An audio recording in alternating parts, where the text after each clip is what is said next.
Bonsoir. Yeah, man. Big up the man called up the youth, them from Celestia the first. I and I, some fella got on the place. Big up the man called Original Baker. Brace up the fire. Walk on. Pardon? Ouais, ça veut dire bonsoir à Kingston.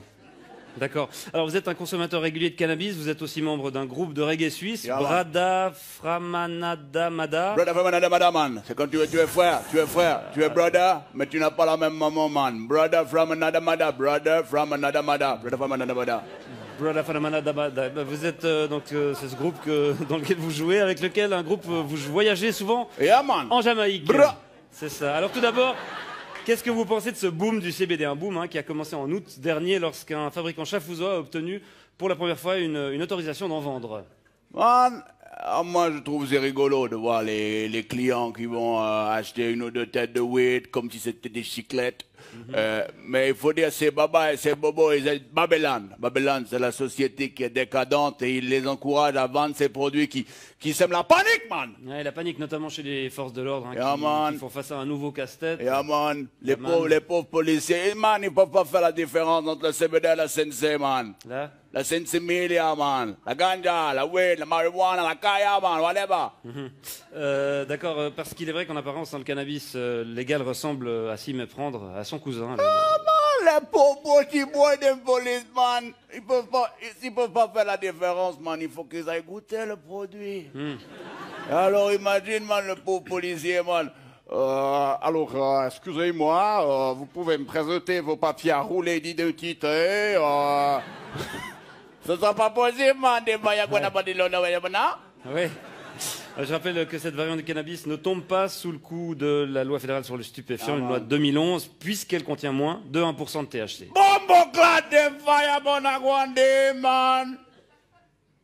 Il faut savoir qu'on obtient ce tabac en manipulant la plante. Man. En la manipulant. En manipulant la plante. Génétiquement. En faisant des croisements, man, des petites chimies, et on atténue comme ça le produit, on le rend allégé.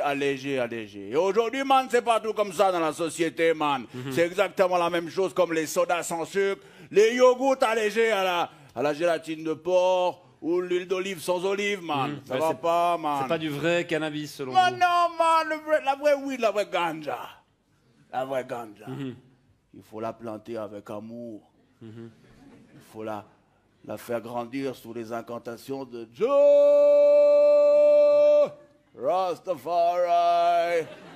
Et ensuite, il faut la récolter, la faire sécher, la fumer pure, sans tabac, man. Comme dans la chanson. Give me the weed, good ganja weed, but I want it, whatever they got the weed, dude. Bon, naturel ou pas, le cannabis contenant un taux de THC élevé. Man.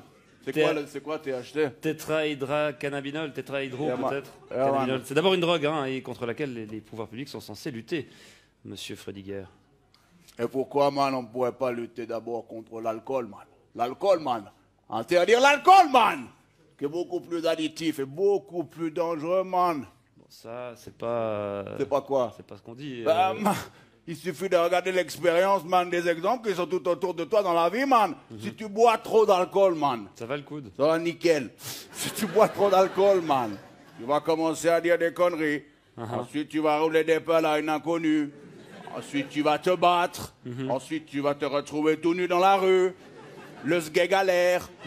Tu vas te rebattre, tu vas tomber contre un trottoir, et puis après, tu vas tomber dans la mort du coma, man. C'est vrai que ça m'est déjà arrivé, cette séquence d'événements. Alors que si tu fumes trop de weed, man, si tu fumes trop de weed, qu'est-ce que tu risques? Qu'est-ce que tu risques, man? La même chose. Non, man, tu risques juste de t'endormir. Et au pire, man, de lâcher une ou deux petites caisses, vite fait. C'est pas tout à fait ce que disent les spécialistes de la question. Man, mais ça me rappelle ce vieux proverbe jamaïcain, you know, man, when daddy smokes some weed, he's never speed. When daddy drinks some whiskey, it is gonna be more risky. Quand papa fume de l'herbe, il est tout calme. En revanche, quand il boit du whisky, ça devient un peu plus risqué. Exact. Ouais. Bon, en tout cas, on se réjouit de voir comment le marché du cannabis light va évoluer ces prochains mois. Je vous remercie d'être venu nous apporter votre point de vue, Samuel Frediger. Comment on dit au revoir en jamaïcain? Big up. Big up.